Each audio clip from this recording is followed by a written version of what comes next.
Hi guys, welcome back. Scatlink here. We're off for a remake of a game that we have covered to death on this channel, and we're still not done technically.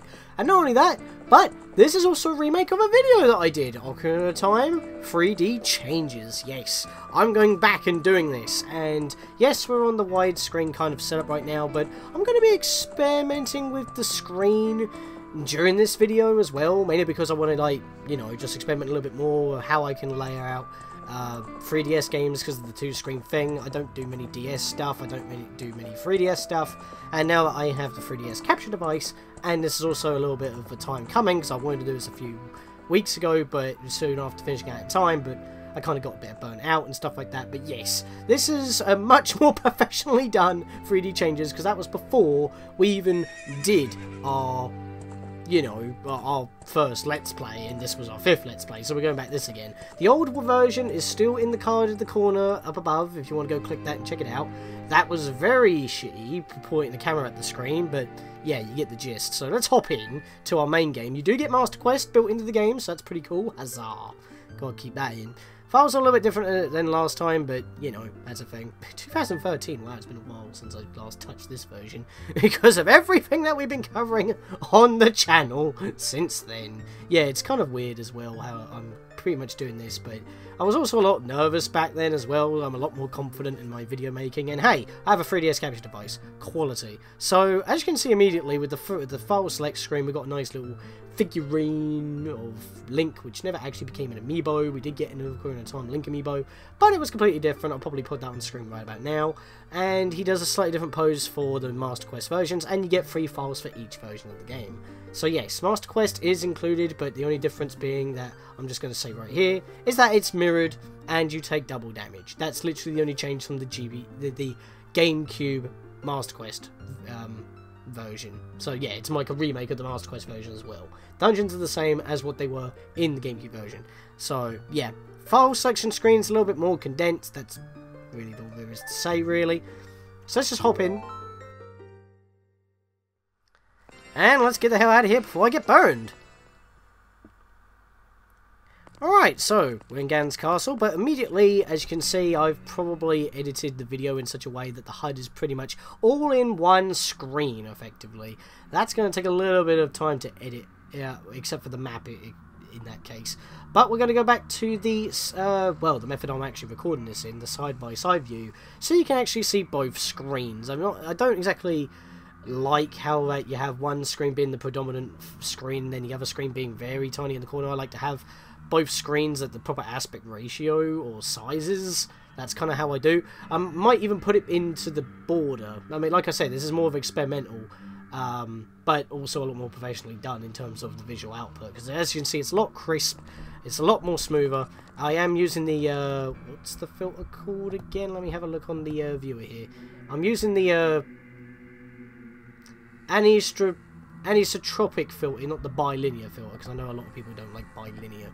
But of course, it looks a lot better on the actual system. But as you can see, all of our HUD stuff is pretty much on the bottom screen, other than the graphical update and all that. We got our rupee count and key count. Our map is supposed to be in the middle.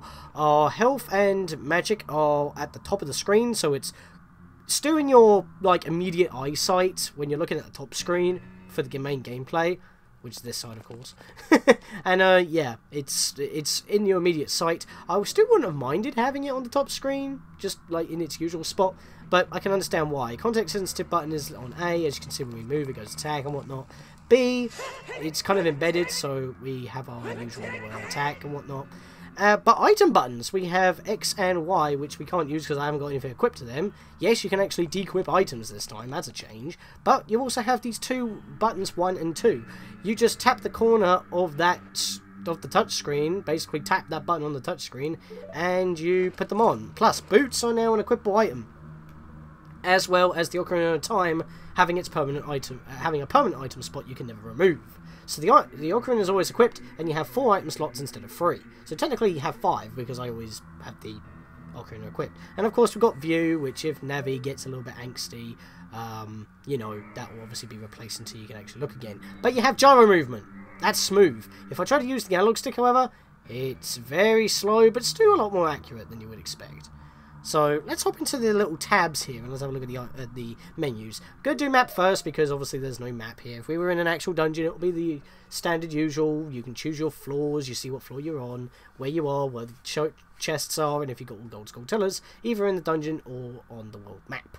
Items! Now this is the raison d'etre of all this. You can actually have a nice detailed model of all items. Items are no longer sprites, which is very nice, including arrows. But yeah, it's a little bit more condensed than it used to be, and as I said, you can actually dequip items, because we can see here, there's not actually any place for the claim check or the hover boots to go, so regardless, even if you do have all items, you have to at least have 2 equipped, because there's no room to put them. As you'll see right here, if I try to equip the long shot, for example, to X, yeah, that's a thing. I mean, if you choose it with A, then you can choose the location to put it, because you can't quick move them to 1 or 2, and you can't drag or drop items. I'm trying to do it right now, it ain't letting me. So that's a little bit of an annoyance. So if I want to equip them to the touchscreen, I've got to kind of do that. But if I'm highlighting a button, an item, excuse me, all I've got to do is just tap X or Y, and it gets quick equipped. Even if I want to do this, like swap it around and whatnot. So yeah, but as you can see, it removes it from the actual item pool. But here's the thing as well, if you already noticed, I can swap items. I can literally move them to wherever I want to on the grid. Now, you get them in order, so when you grab an item, it just goes along the row like this, effectively, and just like how you would read words, really. The thing is that you can lay them out, and I have them laid out to what they are in Ocarina of Time Original, just for consistency, but obviously there's a few differences. For example, the magic beans are here, and we can't equip them as an adult, so yeah, that's a thing. And plus, the ocarina normally goes where the boots are, so yeah, the iron boots are finally now an equipable item once again. I mean, they were in every other Zelda game, but they weren't in Ocarina of Time, and that was a main issue. That is the wrong button. Start and select do the same thing, by the way. They take you to your save screen. Forgot to mention that. So yeah, I have to pretty much have the boots. I have to move them that way. Pretty much have the boots in that slot. That's me personally, and of course there's no place for the claim check to go, and I can't have the beans equipped, so I make sure the beans are in their designated slot. And basically, if I'm a kid, the mask will be in this corner, and the claim check is basically the trading side quest items go in these 2 slots personally for me. And as you know, you can't equip the boots as a kid, the hover boots go here and the magic beans go in number 1. That's how I have everything laid out. So just thought I'd explain all that. It's nice to see all the models here. You can have some very trippy 3D effects with the Mask of Truth here, just by looking at it, because it looks like it may be turned the other way and you may not even realise. It's very trippy. 3D trickery. Yes, this game does 3D support. Now, the arrows. This is a little thing that actually annoys me, because they actually made it a lot better in Majora's Mask 3D.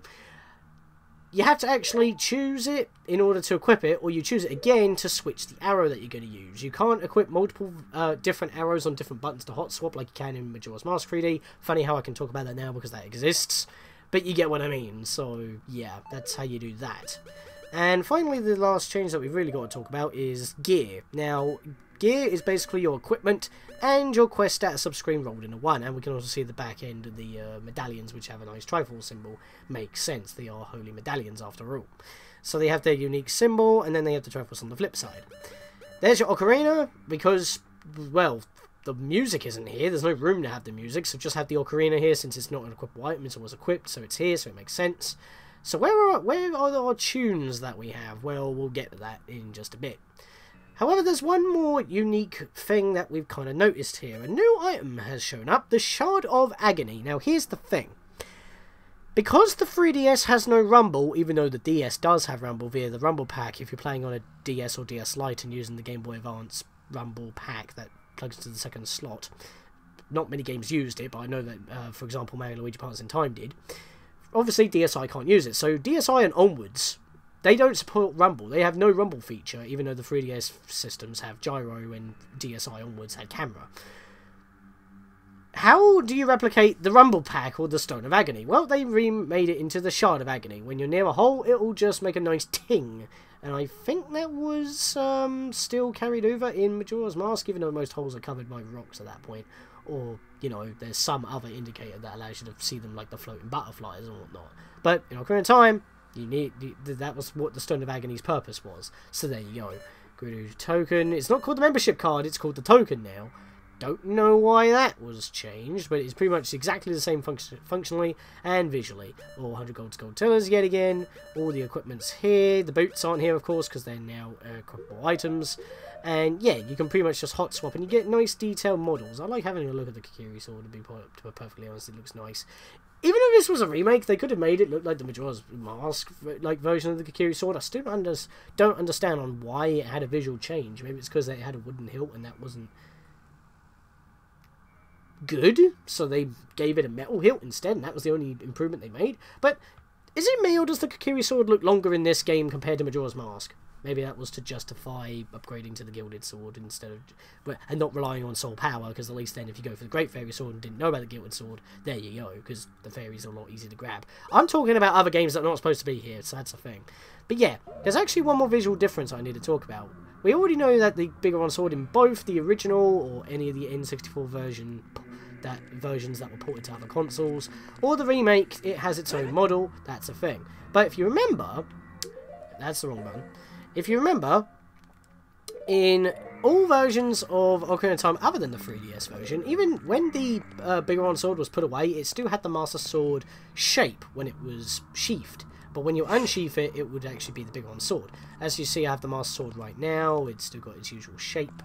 And we've still got a scabbard. Now, even with the Biggoron sword having its own model when it's not sheathed, the sheath itself, or the scabbard, whatever you want to call it, is still the Master Sword, which makes no sense because the sword is longer.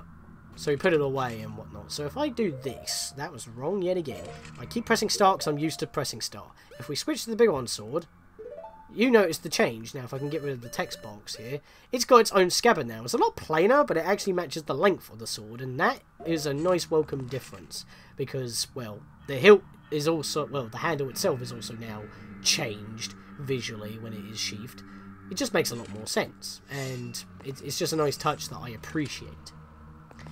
But yeah, one more last little change that I'm not entirely too sure if it was intended or if it was just like very minor. But when you have the hover boots, you tend to slip a lot more than you would in the original. And maybe it's because of Link's new running animation or whatnot.